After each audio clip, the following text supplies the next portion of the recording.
This is raising concerns that the trend could hurt China's manufacturing industry. People across China are not happy, and their anger exploded on the streets for several days. It's the end of the year again, and tensions in China over wage disputes are at a peak. This year, several regions have seen increasingly extreme methods from workers trying to get their unpaid wages. Reality bites China in you-know-where. CCP is now negotiating with the United States, and I have proof of this. Now, the reason behind CCP coming to the table is simple. Chinese factories are shutting down, Chinese workers are getting laid off, sometimes without payment, and Chinese economy is going down the gutters. But you see, CCP cannot publicly admit that it was their decision that's causing so much pain for Chinese people. And that's why publicly CCP is saying that they're not negotiating, when in reality negotiation talks have already begun, and this is the reason why. 万没想到今天下午啥也没干。 I never expected this. This afternoon, I didn't do anything. Just received information about factories stopping recruitment. Factory after factory is stopping, one by one. It's happening every minute. And this is just in Tianjin. Some of the factories we recommended, like the circuit board plant in Xiqing, a biscuit packaging plant in Wuqing, an electronics factory in Dongli, a bakery in Dongli. They are all stopping. Even a switch factory in Wuqing has shut down. These are just the closures in one city, Tianjin. There are many others in Beijing, Shandong, Jiangsu, and Nantong. Now even in Shanghai, 4 cosmetics factories have already stopped, with 3 of them closed.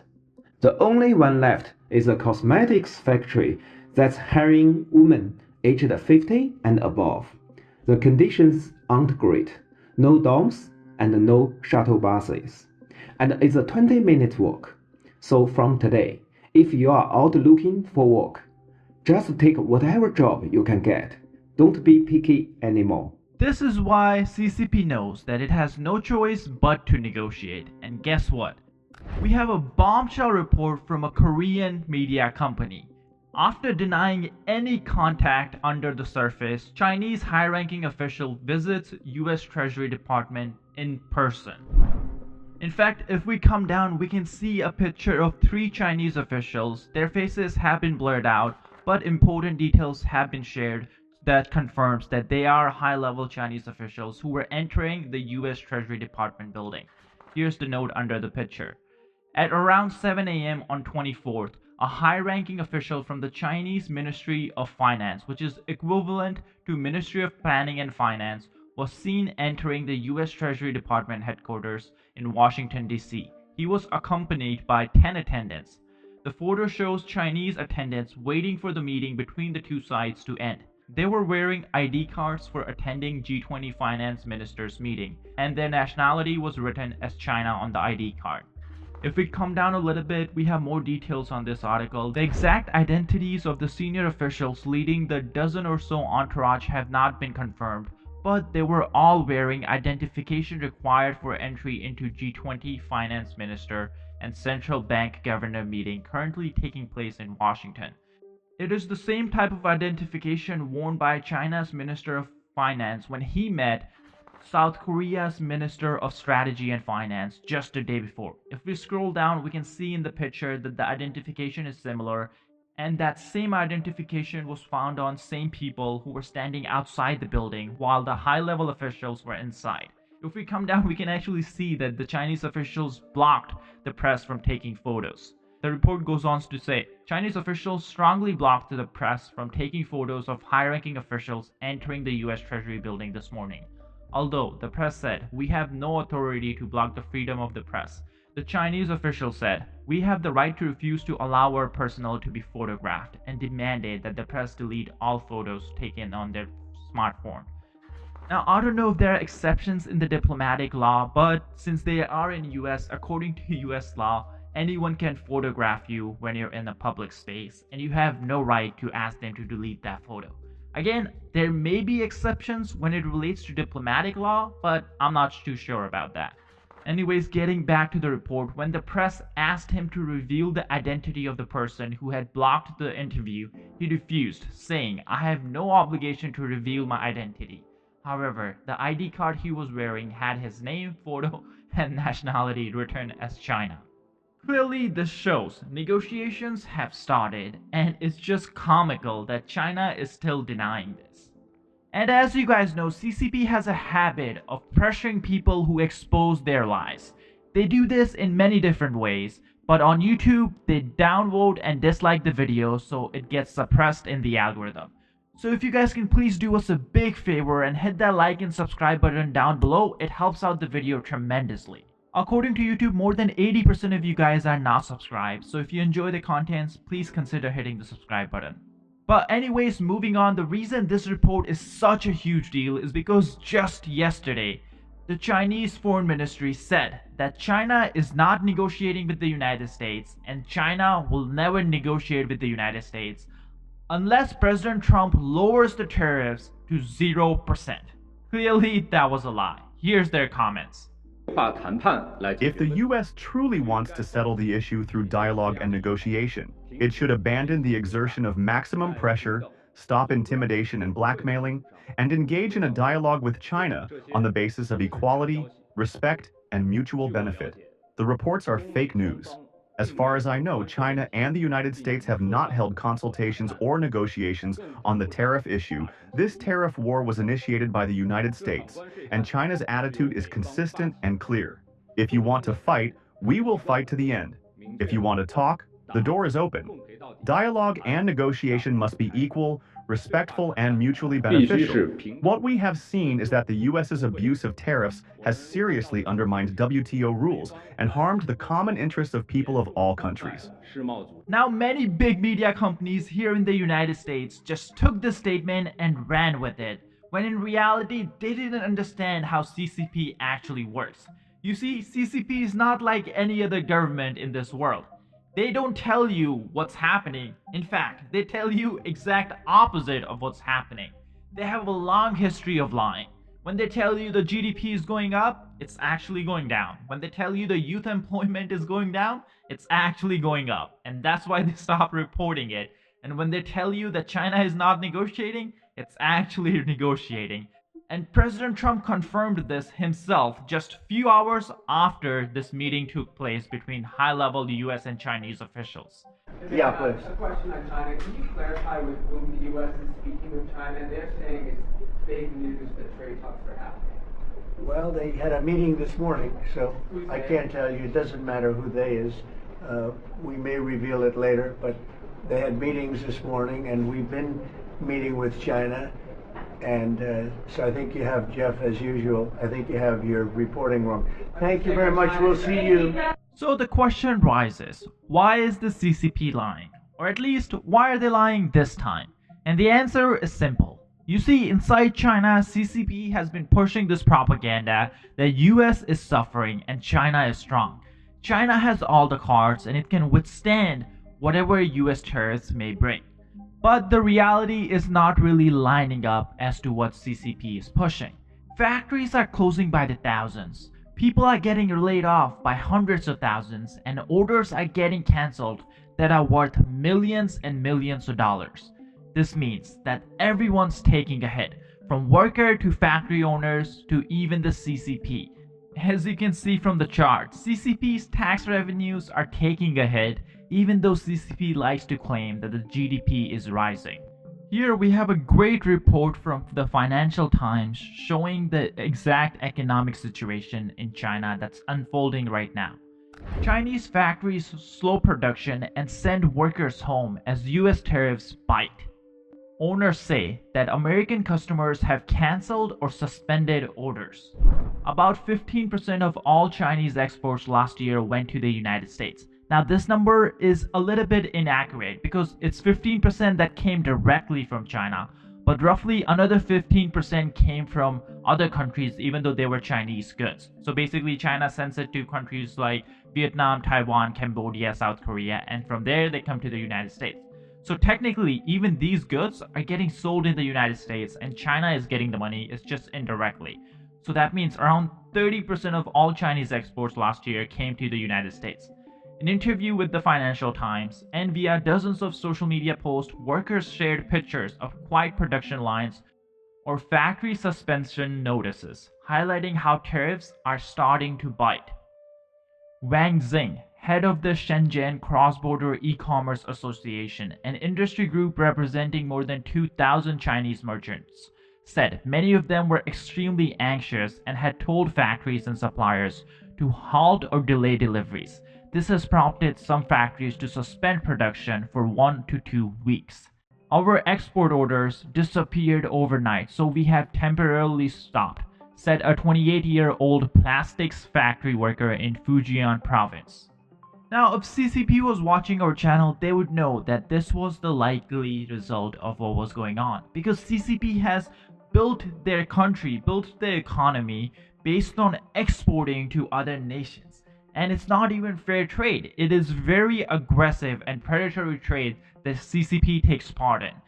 Their goal has been to build up so much export capacity, production capacity, that they can just flood the foreign markets with whatever goods they want and run out foreign businesses out of business. That way, CCP factories will be the only factories left standing behind. But when other countries start saying no to CCP goods, that's when cracks start to show in this system. You see, US can buy a lot of the products that we buy from China from other countries. We can even produce some of the high value products here in the United States, and of course that will take time, but we can do it. And about all that low level stuff, low value stuff that we buy from China, well, we can have countries in Latin America make it, we can have Vietnam, India, or Philippines make it. At the end of the day, this is the whole plan of this trade war. We want to reorient away from China, and guess what? This is happening. Foxconn has started assembling iPhone 16e handsets in Brazil, as its 10% tariff rate from the United States remains among the lowest. Now, of course, Foxconn is a Chinese company, but at the end of the day, Apple has given them the contract to produce iPhones. But this move does show something that has been a trend for manufacturing companies inside China. They are just moving out. And this reaction is the perfect way to sum up a lot of people's reaction to this. Everyone is saying that we cannot live without China, when in reality, it's not entirely true. This reaction says, wait, hold on, you mean other countries besides China can make stuff? Surprise Pikachu face. This just shows businesses will reorient when they have to, and unfortunately CCP is learning this the hard way. China isn't an innovator, therefore they must mass produce to remain relevant. China is and will make concessions. They were about to get wrecked. Massive stimulus needed, yuan trading too high, significant demand decrease, stagflation, and massive youth unemployment. Tax growth in China is just not lining up with the GDP growth. CCP knows that it cannot afford a recession, and that's why it's just lying about the GDP. But the economy is not working for a vast majority of Chinese citizens. I don't want to be a rat person either, but I'm earning a salary of 2,500. Using a second-hand Redmi, lying in a 300 yuan cheap rental room.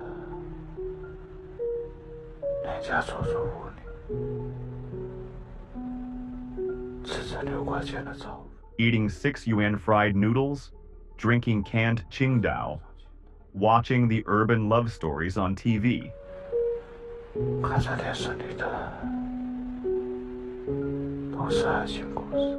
All there is in the room is dim lighting and the pungent smell of mold.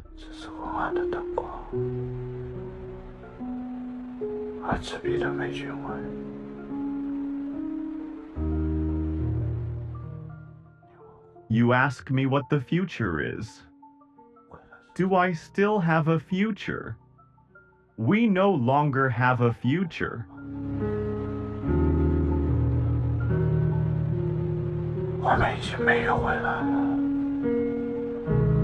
YouTube just dropped a mind-boggling announcement. It is paying creators $64 million per day. Why? Well, because YouTube doesn't have enough creators right now. That's why you see videos on your homepage that have less than 1,000 views, like this one.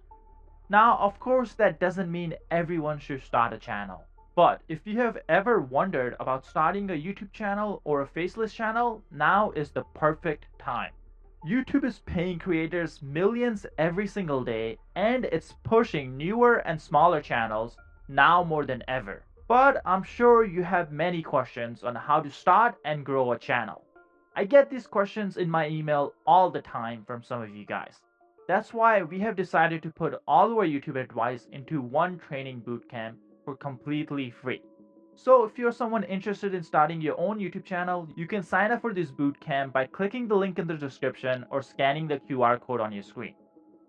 This bootcamp is like a Zoom call, so it is limited to 100 people at a time. So be sure to sign up before it gets full. Now back to the video.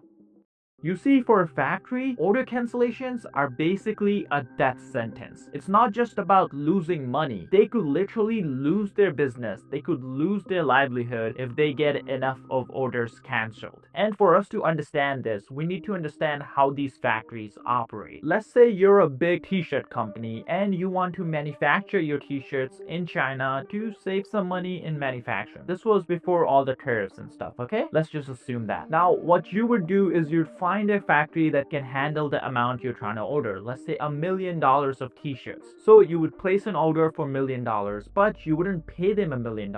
You would usually pay them anywhere from $50,000 to $100,000 as a deposit so they can get started on your order and start manufacturing it. This is where the factory business gets a little bit too risky, at least for my liking. You see, usually factories don't have very high margins. They make anywhere from 5% to 15% on an order. So when they get $1 million order, they are expecting to make anywhere from $50,000 to $150,000 in profits. What that means is they need to put in roughly $850,000 of their own money to buy materials, buy all the stuff they need to produce the t-shirts for this order. But remember, they didn't get $1 million from the customer. They only got $100,000. That means they have to put up rest of the money from their own pocket or take out a bank loan. Usually, these factories don't make a lot of margin on their orders. That means they usually don't have a lot of cash, so they usually take out a bank loan, and the plan is that once they make these t-shirts, they will ship it out, and when those t-shirts usually arrive at their destination, they'll get paid $1 million,